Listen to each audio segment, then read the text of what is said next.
This is a news on Bakhtiar Sanov, and let's go through the main headlines. US President Donald Trump claims a deal with Tehran is close after calling off a third strike on Iran this week. Russia says its forces have captured 2 settlements in eastern Ukraine as both sides report fresh strikes. And the Democratic Republic of the Congo is reporting more than 670 Ebola cases and 136 deaths.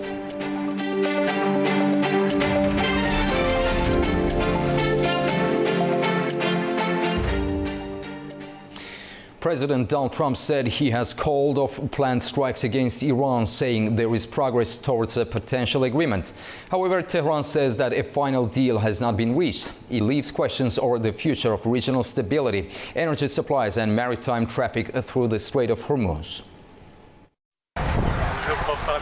US President Donald Trump says he has cancelled planned strikes against Iran, claiming a deal is close, though Tehran says no final agreement has been reached. Trump said on Truth Social that scheduled bombings would not go ahead, but added that a US naval blockade would remain in place until an agreement is finalised. He said the time and place of a possible signing would be announced shortly. Iran's Foreign Ministry spokesperson Esmail Baghai said Tehran had not made a final decision and described reports of an agreement as speculation. The announcement came hours after Trump threatened to hit Iran very hard and said the United States could move to take control of Karg Island and other oil infrastructure.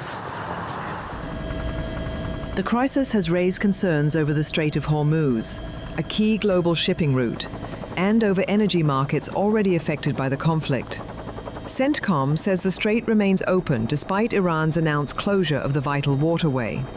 It said safe navigation corridors have been set up for commercial vessels, while Iran's armed forces warn that ships violating its order could be targeted. Iran says its armed forces are on the highest state of alert. Its main military command warned that any future US attack would trigger a stronger response, accusing Washington of speaking about diplomacy while carrying out hostile actions. Despite Trump's claim that the US has ended the war with Iran, Tehran says no final agreement has been reached. As we mentioned earlier, Iran has dismissed Trump's claims about a near-final peace agreement, calling them speculative. Diplomatic exchanges are ongoing involving Tehran, Washington and European officials. Our correspondent Turaj Shiralilo has more. Iran's foreign ministry has rejected as a speculation media reports and remarks by US President Donald Trump suggesting that Iran and US reached a final decision to sign a peace deal soon. A spokesman, Esmail Baghai, said in an interview with the state-owned IRIB TV that provisions of the agreement are under review by relevant decision-making bodies in Tehran. According to the Iranian diplomat, the process of drafting the agreement was delayed by disruptions due to the repeated US shifts in position and raising new demands. The spokesman added that Iran's focus is to safeguard its interests and red lines regardless of the US official rhetoric and threats. In the meantime, the commander of the Khatam al-Anbiya Central Headquarters, Major General Ali Abdullahi, downplayed the US president's threat to attack Iran, warning that Iran will cut oil and gas supplies from the region if its oil facilities are targeted. According to official sources, the Iranian general also said that either oil and gas exports are for everyone or it will not be possible for anyone. His remarks were made on the eve of the first anniversary of the Israel-US war on Iran in June 2025, which falls on Saturday. In a separate statement to mark the 12-day war, General Abdullahi said that Iranian armed forces are ready to respond to any threat to the country's security, independence, and territorial integrity with impact-oriented operations. Meanwhile, Foreign Minister Abbas Araghchi held a phone call with EU Foreign Policy Chief Kaja Kallas at the height of the standoff between Iranian and US militaries. According to the Foreign Ministry, Araghchi stressed that the US attacks have rendered the ceasefire ineffective. He criticized the silence of UN member states regarding the repeated aggressions on Iran's territorial integrity, which he said could further increase regional and global insecurity. Also, in separate phone calls with his Saudi and Turkish counterparts in the wake of the US attacks, he stressed the inherent right of legitimate defense and reciprocal response by Iran's armed forces. Turaj Shiralilu from Tehran, Foreign News. Russia says it has captured 2 settlements with troops advancing in northern Donetsk. Both Moscow and Kiev have reported strikes and civilian casualties. Ukraine said it carried out overnight strikes on military, industrial and logistical targets inside Russia, including oil refineries and drone production facilities. Both sides reported civilian casualties, with 2 people killed and 10 injured in Russia's Bryansk region. Separately, 1 person was killed and at least 4 others injured in drone attacks in Ukraine's Sumy and Mykolaiv regions. Questions over defense spending is intensifying among NATO members as they respond to a changing security landscape and the ongoing war in Ukraine. In the UK, the issue has sparked a major shakeup with the resignation of 2 senior defense figures and the appointment of new defense minister. British Security Minister Dan Jarvis has been appointed as the country's defence minister, Downing Street said on Thursday. Community and local government has He has served as the Member of Parliament and was Mayor of South Yorkshire between 2018 and 2022. Following Labour's return to government after the 2024 general election, he was appointed Security Minister at the Home Office, a position he continues to hold. Before entering politics, Jarvis also served as an officer in the military, where he was deployed to Kosovo, Sierra Leone, Iraq, and Afghanistan. His appointment follows the resignation of Defence Minister John Healey on Thursday after a months-long dispute over military spending. Healey had accused Prime Minister Keir Starmer of failing to commit the resources needed to keep the country safe amid mounting security threats. Just hours after he stepped down, the UK's Armed Forces Minister Al Carnes also resigned. The twin resignations are a significant blow to the government amid growing debate over defence readiness and military spending. The shake-up comes at a time of increased Russian activity affecting the UK and its NATO allies, as well as escalating attacks in Ukraine. Like the United Kingdom, other NATO members are also under pressure to increase defense spending in preparation for a potential confrontation with Russia.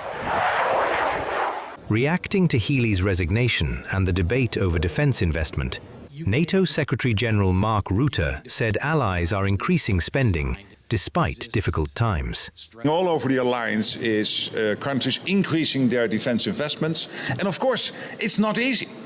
Because in the end there is always a trade-off with other expenses which are also important, but the core task of every government in the end is keeping the country safe and making sure that there is a strong economy. These are the 2 pillars. Meanwhile, NATO member Italy is set to significantly increase its defence and security spending next year.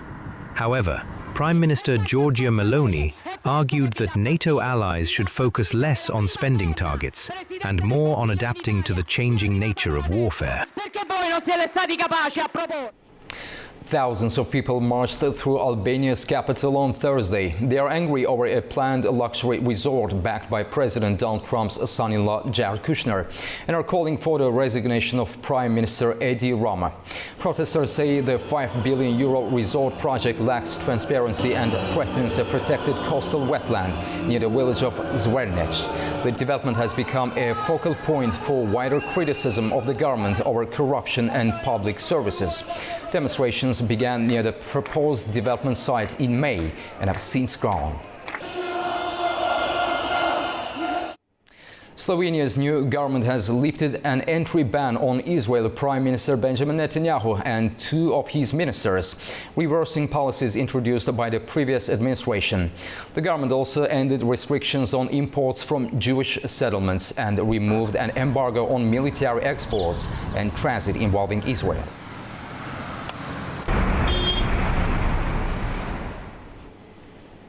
Now, beginning in the Democratic Republic of Congo, where more cases of the Ebola virus have been reported by health officials.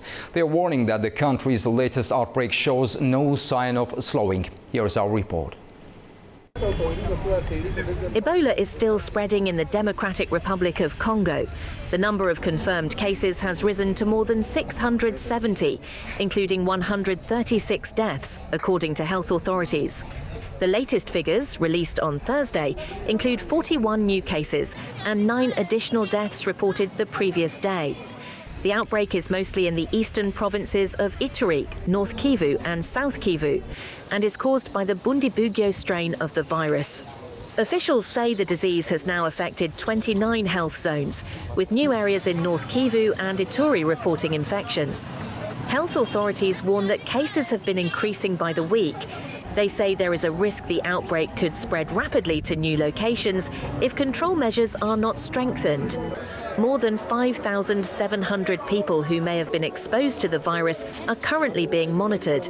However, officials say contact tracing remains below target levels, making it harder to break chains of transmission. The outbreak was officially declared on May 15th. It's the country's 17th Ebola outbreak since the virus was first identified there in 1976. Authorities are particularly concerned because the affected region is home to a large number of displaced people, with a frequent cross-border movement with neighboring countries. A court in South Korea has sentenced former President Yoon Suk-yeol to 30 years in prison for his role in a 2024 military drone incursion over the North Korean capital. Judges say Yoon helped orchestrate the operation as part of an effort that later tied to his failed martial law declaration. He was found guilty of aiding the enemy and abuse of power. The sentence follows earlier convictions linked to the martial law attempt, which resulted in his impeachment, removal from office, and the election of President Lee Jae-myung. Yoon denies wrongdoing and is expected to appeal the latest ruling.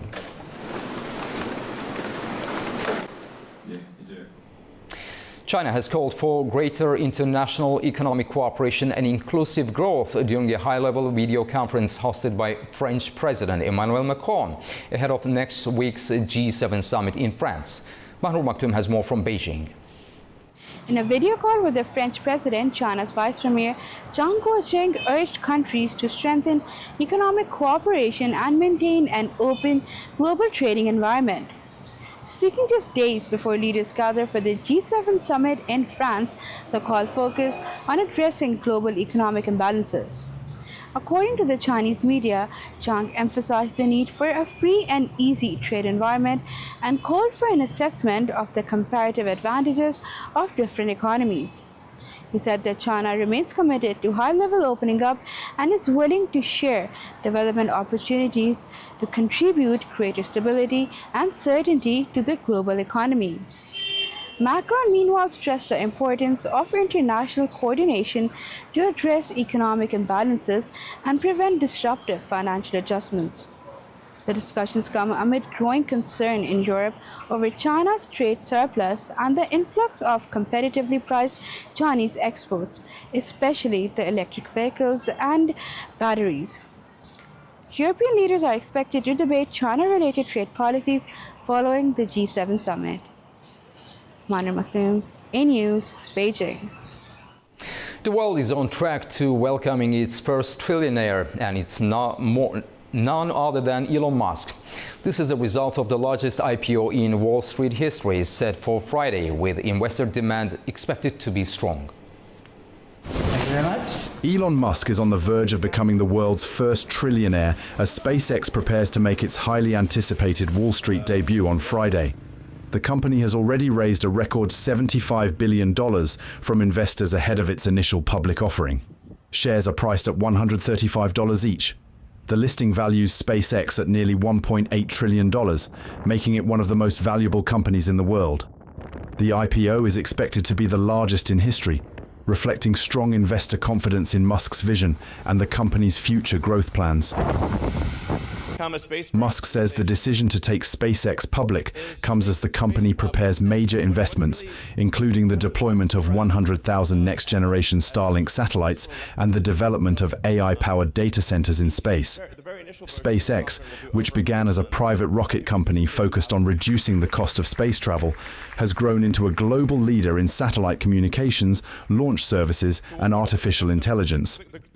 The company also aims to eventually establish a human settlement on Mars. Despite becoming a publicly traded company, Musk is expected to maintain tight control over SpaceX through a dual-class share structure that gives him more than 80% of voting power.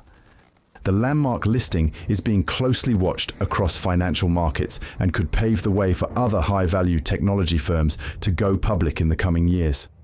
If shares hold at or above their offering price when trading begins, Musk's trillion-dollar personal fortune will make him the wealthiest individual in the world. I think we should be really concerned. With the World Cup underway, referees are among the most influential figures on the pitch, and sometimes a single whistle can change the fate of an entire game. One of the most famous examples of this happened back in 1966, and one European country has been hoping for a repeated victory ever since. It's a goal! One man, one nod, one moment that changed football. In the 1966 World Cup final at Wembley, the England national team was facing West Germany. Time 2-2. Jeff Hurst's shot hit the crossbar and bounced near the line. Referee Gottfried Dienst was unsure, but Tofik Baramov had tracked it carefully. He signalled goal, a decision that helped England win 4-2 and made him the only linesman awarded the Golden Whistle by Queen Elizabeth II. More than half a century later, the decision remains one of the most discussed moments in World Cup history. For Baramov, it became the defining moment of a remarkable career. Born on January 29, 1925, in Shusha, Azerbaijan, Baramov began as a promising footballer, but a leg injury ended his playing career at 25. Undeterred, he turned to refereeing, quickly earning a reputation for fairness, calm authority, and precise judgment. By 1965, he became an international referee and was named to the USSR Top 10 Referees list for 13 consecutive years. His career spanned decades: the 1966 and 1970 World Cups, Euro 1968 and 1972, the 1972 UEFA Cup final first leg, and intercontinental matches. In 15 years of international officiating, he never issued a red card. Baramov's fame extended beyond the pitch. In 1992, British Prime Minister Margaret Thatcher, a football fan, personally requested to meet him in Baku. English media, including The Sun, recognized him in its top 20 most astonishing World Cup moments, celebrating his role in one of football's most iconic decisions. His life was commemorated in a documentary film, and English author Arthur Hopcroft dedicated his book, The Football Man, to him. Today, Baramov is the only referee in the world to have a stadium in his honor. Modern goal line technology now removes ambiguity, but in 1966, it was one man's judgment that changed football forever. He died on March 26, 1993, in Baku. His son Baram reflects, "People like Tofik Baramov are only born once in 100 years." Now we'll take a short break. Right after the break, we'll examine prospects for a US-Iran agreement and what it could mean for regional stability. Stay tuned.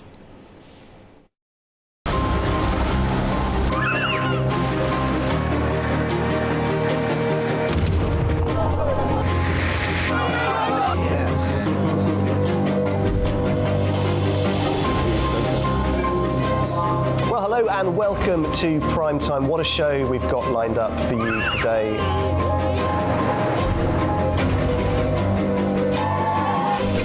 In a complex world, clarity is power.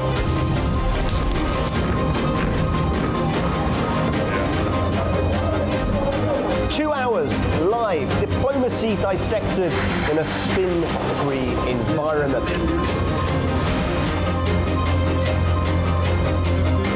That's Prime Time with me, Guy Schoen, weekdays on A News.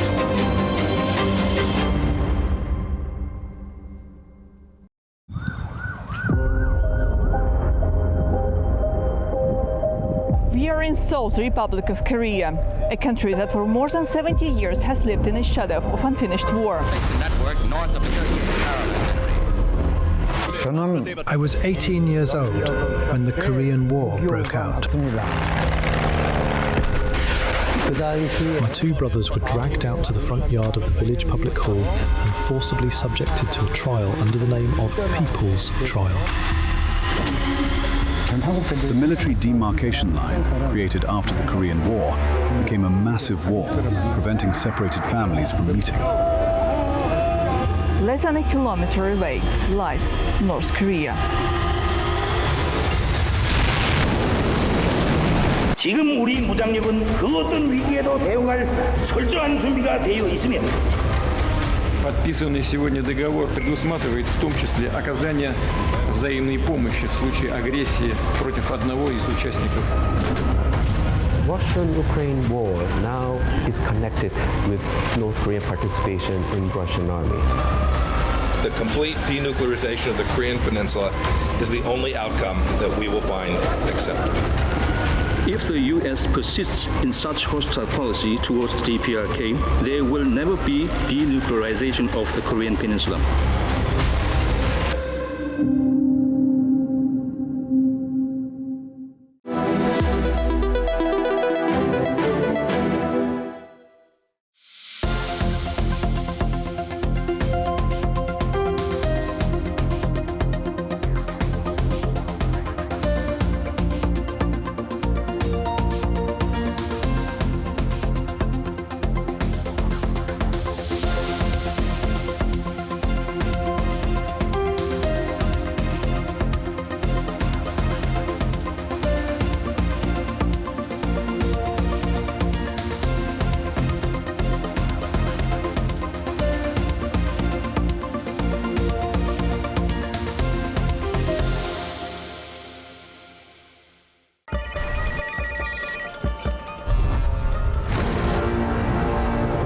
On World Business, we meet the boardroom leaders making market-moving decisions. And find out how leaders are dealing with continuous technological disruption.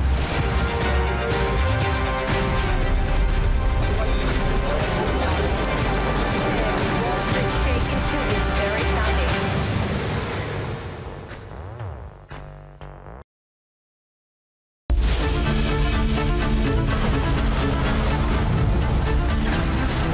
As America sleeps, Europe is waking, and the East has begun its day. A News is right here at the center, bringing you the latest stories as they break.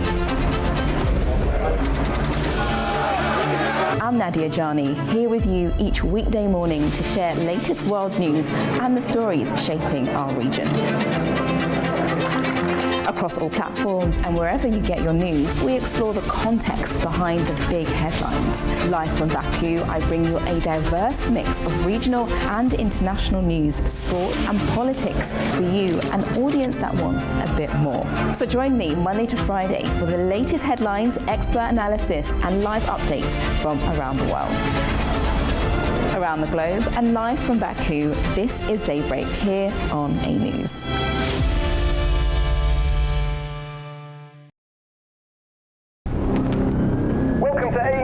Unfiltered news and analysis from the region and beyond. From Washington to Beijing, Tehran to Kabul, to Tbilisi to Tashkent. Hello, I'm Jay. That's challenges. Today is the third. We're with you 24/7, taking you live to the front lines of the day's biggest stories. Welcome to Gabon. One important note to fears. I'm here. Azerbaijan and Armenia. Hello, we are reporting on the 8th of November.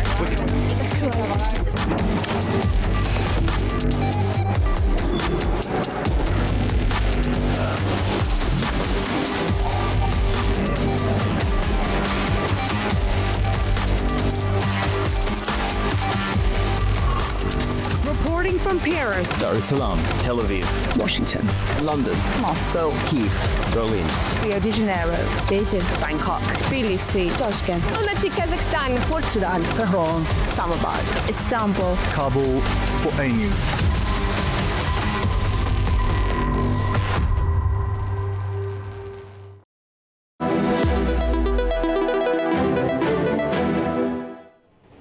Welcome back, and now we continue with our top story for discussion. The prospect of a major diplomatic breakthrough in the Middle East is drawing global attention.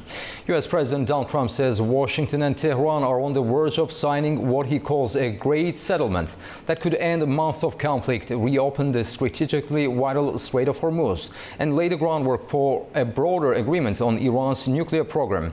However, Iran insists that no final decision has yet been made, while tensions remain high across the region. The Strait of Hormuz carries a significant share of the world's seaborne oil trade, making developments there critical for global energy markets and international security.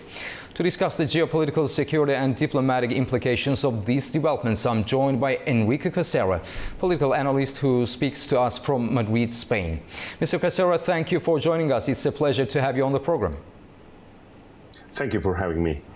Mr. Casera, President Donald Trump says the United States has effectively ended the war with Iran. How credible is that claim given Tehran's insistence that no final agreement has been reached? We've heard this lots and lots of times, so credibility is not the strong suit of President Trump right now, especially with this conflict. Mm-hmm. We have to be cautious because, as I said, it's not the first time, it's not the second time as we are considering maths as a language. It is the NSM time that Donald Trump says this. So I think one of the main points here is probably the market rationality that doesn't believe anything right now, and the market is acting in a very cautious way, trying to the price of the oil barrel is right now between 86 and 88 Brent, and is probably the best indicator that now that there is some perspective of about the things going in a straight way. We're gonna take profit of time, but because we don't know what's gonna happen next day, we don't know what's gonna happen tomorrow. So right now, if Donald Trump wants to say that the peace is imminent, okay, good for him. But we know for sure that Iran is not gonna give away the nuclear program. Is not give away his position on the region. So let's see what happens, because 2 days ago, Donald Trump was completely up to just destroy all the critical infrastructures in Iran. So let's see what's going to happen on this weekend. Mr. Casera, if signed, how significant would this agreement be for regional stability and Middle Eastern geopolitics? Here we have to consider again, as we can't forget Israel. Israel is not here. Israel is not in this conflict because of a strategic position about oil. It's not the international trade what worries Israel. Israel is here because Israel wants to destroy or eliminate or just make Iran not a threat in the region. So we have to consider that. We have to think about that. Considering Iran as a threat, we are playing in two different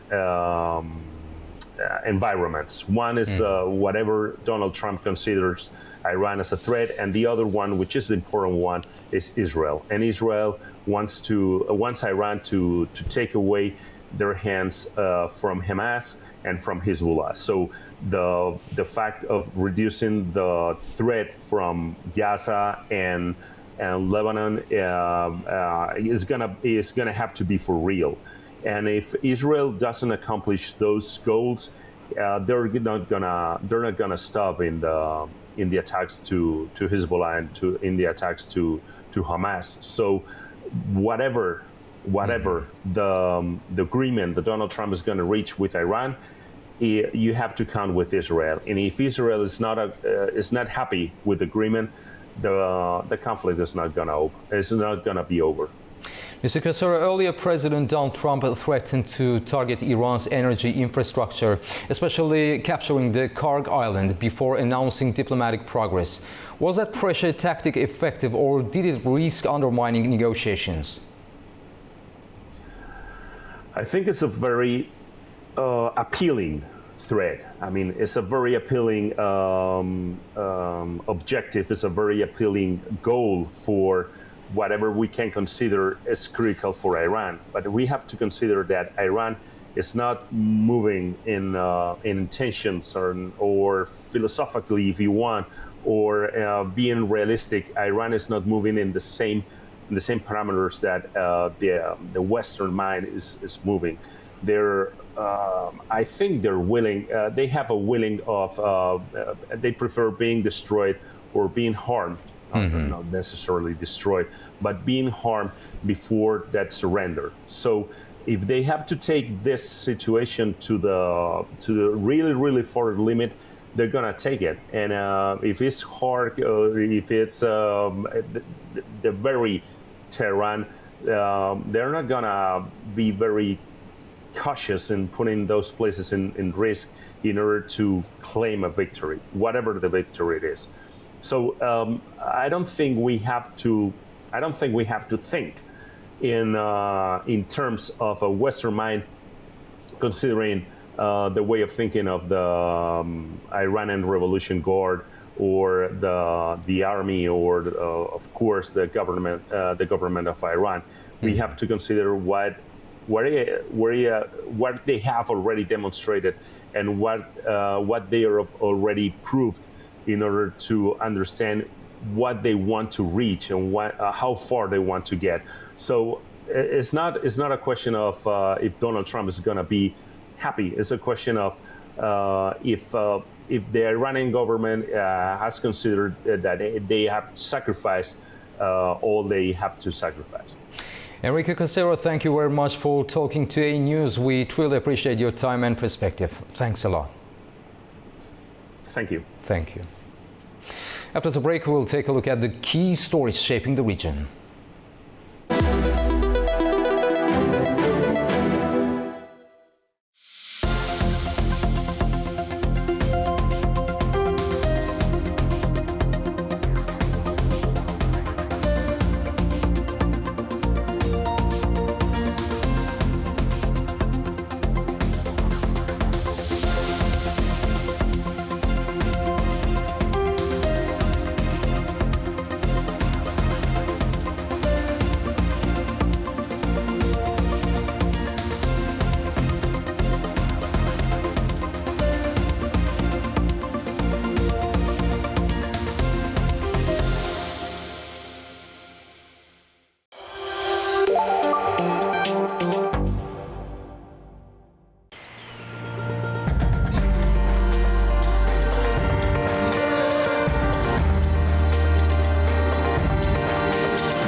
Welcome back to A News, and now we turn to our regional stories.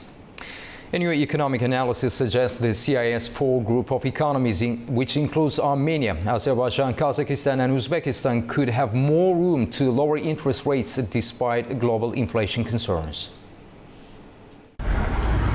The Global Financial Services Group, ING, says the economic outlook for Armenia, Azerbaijan, Kazakhstan and Uzbekistan is increasingly shaped by domestic factors rather than global inflation pressures. The group is known as CIS4, or the Commonwealth of Independent States 4. The report says higher commodity prices are strengthening external and fiscal buffers for exporters, particularly Azerbaijan and Kazakhstan. At the same time, currency stability and softer inflation are giving policymakers more flexibility on interest rates. In Armenia, the recent parliamentary election result is seen as supporting policy continuity, but analysts warn that unresolved tensions with Azerbaijan and uncertainty over EU integration could still weigh on investor sentiment. With inflation remaining moderate, the Central Bank of Armenia is expected to keep its policy rate unchanged at 6.5% next week. Azerbaijan is expected to benefit most from elevated energy prices, with stronger fuel revenues improving both its budget and current account outlook. Analysts forecast a budget surplus of about 5% of GDP and a current account surplus of around 11% of GDP in 2026. In Kazakhstan, despite a recent 100 basis point rate cut, real interest rates remain high, and the tenge is still supported by non-oil exports and portfolio inflows. Analysts believe the central bank is likely to pause further cuts for now, although additional easing could follow later if currency stability continues. Uzbekistan is seen as having the strongest case for further easing. The restart of gold exports, renewed portfolio inflows, and slower inflation have improved the outlook for the soum, the local currency. And analysts say the Central Bank of Uzbekistan could cut its policy rate from 14% at next week's meeting, even as many global central banks remain cautious. Turkey and Poland are looking to deepen defense industry cooperation with top officials from both NATO allies holding talks in Warsaw, focused on military technology investment and unmanned systems. The discussions come as European countries continue to boost their defense capabilities amid heightened security concerns across the continent. Adam Morrow brings us the details. Turkey and Poland exchanged views on ways to expand defense industrial cooperation during a visit to Warsaw by Turkish defense industry chief Haluk Gorgon. Gorgon met Polish Defense Minister Władysław Kosiniak-Kamysz on Thursday for talks focused on existing defense projects and future collaboration opportunities. After the meeting, Gorgon said bilateral cooperation continues to grow based on what he described as Poland's deep-rooted friendship with Turkey and a shared approach to defense and security. He said discussions had focused on strengthening the strategic partnership between the two NATO allies and enhancing cooperation across the defense sector. According to the Polish Defense Ministry, talks also addressed military technical relations, industrial cooperation, and efforts to bolster both countries' defense capabilities. Another key topic addressed at the talks was cooperation in the field of unmanned systems, including the use of Turkish Bayraktar drones and the sharing of operational experience. The two sides also explored opportunities involving technology transfers and stepped up investment in each other's defense sectors. The Thursday meeting reflects the growing defense ties between Ankara and Warsaw, at a time when NATO members are increasing military spending and seeking to strengthen their domestic defense industries. In recent years, Poland has emerged as one of Europe's largest defense spenders, while Turkey has become a leading exporter of military technology, especially in the field of unmanned aerial systems. This is Adam Morrow for A News in Istanbul, Turkey. Hundreds of Afghan prisoners held in Iran are being transferred back to Afghanistan under an agreement between Kabul and Tehran. Tamim Bahis has the details from Kabul. More than 500 Afghan prisoners held in Iran have been transferred back to Afghanistan. Afghan authorities say the transfer is part of an ongoing process agreed between Kabul and Tehran to return Afghan prisoners from Iranian jails. The latest figures show that a total of 573 Afghan prisoners have been transferred to Afghanistan in two phases of the 11th round of the Prisoner Transfer Committee process. Officials have not disclosed the specific charges against the latest group of prisoners, although previous transfers of Afghan inmates from Iran have often involved drug-related convictions. The Afghan embassy in Tehran also said that as part of the same process, one female Iranian national was transferred from Afghanistan to Iran. the transfer of prisoners has remained a regular topic in discussions between Afghan and Iranian officials. In recent years, thousands of Afghan citizens have faced legal proceedings in Iran and other countries across the region. Officials at the Afghan embassy in Tehran say the process is not yet complete and that further transfers of Afghan prisoners from Iran to Afghanistan will continue in the coming days. Tamim Bahis in Kabul, A News. Georgia's Prime Minister Irakli Kobakhidze has arrived in Kyrgyzstan for his first official visit. It marks a new chapter in ties between the two countries. Transport links, trade and regional connectivity are high on the agenda. Our correspondent Fariza Kalimurzina reports from Almaty. Georgian Prime Minister Irakli Kobakhidze is in Kyrgyzstan for an official visit, the first of its kind since diplomatic relations between the two countries began. In the capital Bishkek, he held high-level talks with the President Sadyr Japarov. Discussions focused on transportation and trade with an emphasis on regional connectivity. Kyrgyzstan sees Georgia as a key gateway between Asia and Europe through its Black Sea ports. That includes the China-Kyrgyzstan-Uzbekistan railway project, the result of a trilateral agreement signed in June 2024. President Sadyr Japarov said the railway could significantly boost cargo transit through Kyrgyzstan toward Georgian ports, a new route linking Asian and European markets. And according to Kyrgyz authorities, around 9,000 workers are working on the project. Beyond infrastructure plans, talks focused on more practical issues, including the possibility of direct flights between cities, stronger trade ties and investment. Cooperation deals were also signed, covering education, radiation protection and nuclear safety.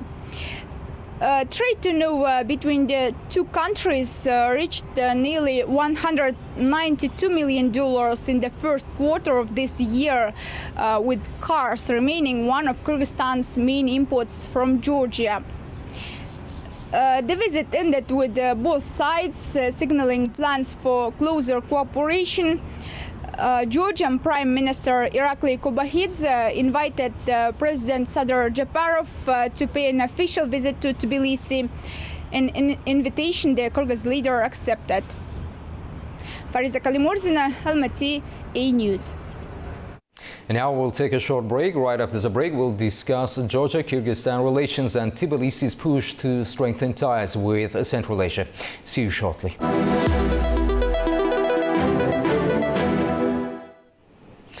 Welcome back. Now we shift our focus to a regional story for discussion. Georgia is looking to deepen its engagement with Central Asia as Prime Minister Irakli Kobakhidze makes a historic official visit to Kyrgyzstan, the first ever by a Georgian head of government since diplomatic relations were established between the two countries. The visit includes talks on trade, tourism, transport connectivity and regional cooperation, with several bilateral agreements expected to be signed. To discuss the significance of the visit and what it means for Georgia-Kyrgyzstan relations and the wider Eurasian region, I'm joined by Dr. Nurbolat Nushambayev from Turan University in Almaty, Kazakhstan. Mr. Nushambayev, thank you for joining us. It's a pleasure to have you on the program. Thank you so much. It's a pleasure. Thank you. Dr. Nushambayev, how significant is Prime Minister Kobakhidze's visit from a diplomatic perspective, given that it's the first official visit by a Georgian Prime Minister to Kyrgyzstan? It's less about symbolism, but more about connectivity, I would say, because both countries, Kyrgyzstan on the one side and Georgia on the other side, they share common things. So what they need for both of them is the connectivities. For instance, for Kyrgyzstan, Georgia is very important in road to get access to Black Seas. For Georgia as well, Kyrgyzstan is a very important region to get close connection with China in terms of connectivity issues. So therefore, since 30 years, since the establishment of the diplomatic relations, paying for the first time state visits to Bishkek, it shows how South Caucasus nation is reconsidering the role of the Central Asia. The second is for Kyrgyzstan, they share common things. Let's say for economies, many other projects, starting with the middle corridors, with the West and the East projects, and many others. So the relations had been, before this one, usually at the institutional level. Now they are paying attention to get state-to-state bilateral relations. I think this is very important for region as well as for the states themselves too. Dr. Nushabayev, trade between Georgia and Central Asian countries has been growing in recent years. How much untapped economic potential exists between Georgia and Kyrgyzstan? Well, the point is not the volume of the trades, but I think the trust between the political decision makers. So usually Kyrgyzstan has been joined, still is a member of Eurasian Economic Union. The Georgia, we know how the Georgia's foreign policy is changed over the decades. So therefore, both sides has a huge amount of potential which is not used fully yet. But the problem wasn't about the economic interest. I think the problem was the political directions. But now the two sides are reconsidering all the established links, and they're trying to build a connectivity. So I think it's not only on land, but on digital aspects too. Because now if you look at those regions, the Middle East, what's happening in Middle East, and there's a northern road, so-called Russia and Ukraine, all the sides are blocked now for countries like Kyrgyzstan, landlocked countries who doesn't have access direct to oceans. For them, it is becoming very important to find alternative routes to get to the open seas. So Georgia, in this regard, for Kyrgyzstan is the best option. So according to reports, tourism has been highlighted as a priority area. What opportunities exist for expanding people-to-people contacts between the two countries? Exactly. Without having strong people-to-people relations, it's very hard to run the business in general. So when it comes to Georgia, not only for Kyrgyzstan, since end of quarantines, Georgia, Tbilisi, and many other touristic cities of Georgia became one of the top spots for Central Asian tourists, including Kyrgyzstan tourists. For example, the Black Sea, sea beaches, and the Batumi, many other cities are becoming, in terms of economically, comparatively cheaper, and in terms of the touristic infrastructure, becoming one of the best options for the local tourists. But I think it should be in both ways. Definitely, for those, Europe should be as a gate, Georgia should be a gate for Kyrgyzstan to get access to tourists from Europe, then to Kyrgyzstan, because Kyrgyzstan recently is also becoming, showing themselves as a neo-nomads, showing the European and many other tourists, foreign tourist visitors, as a modern nomadic culture and their beautiful mountains. So therefore, definitely, without tourism, the rest of the business will not run smoothly, but the core relations probably will stay as a connectivity, logistical aspects, because the role of the China and the role of the Black Seas and Europe is very important in these bilateral relations. Dr. Nushabayev, could cooperation between Georgia and Kyrgyzstan extend to sectors such as digitalization, agriculture, renewable energy, or infrastructure development?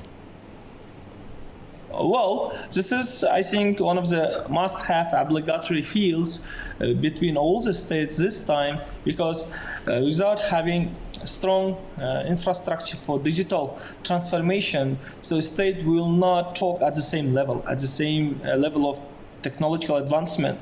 So therefore, not only between Georgia and Kyrgyzstan, between all the bilateral relations, now the technologies and the digital aspects became critical and minimal requirements, because the rest of the field depends on the technological transfers, technological advancement. So therefore, both sides surely, without the cooperation on digital technologies and the AIs, will not run properly. So therefore, that's definitely key aspects. So do you expect the agreement signed during this visit to produce tangible results in the near term, or are they primarily laying the groundwork for future cooperation? Definitely, the first ever visit will not change the direction, but surely it will create a foundation for the longer cooperation, for long-term cooperations. But this event, surely it has a strong symbolical meanings, but as a result of this meeting, definitely will be identified what kind of real projects implemented and signed, and what kind of challenges had been resolved in order to run completely all these promised projects for both sides. As far as I know, I don't see any open problems between the two nations. That's what is needed is a political desire between both sides and readability of the technological development both sides. I think both sides is really at least to lay a foundation for the long term. Dr. Nurbollat Nushanbayev, we are grateful for your time and expertise. Thanks for being part of today's conversation on A News. Thanks a lot. Thank you so much. Thank you. That's the news for this hour. Stay tuned to A News for all the latest updates.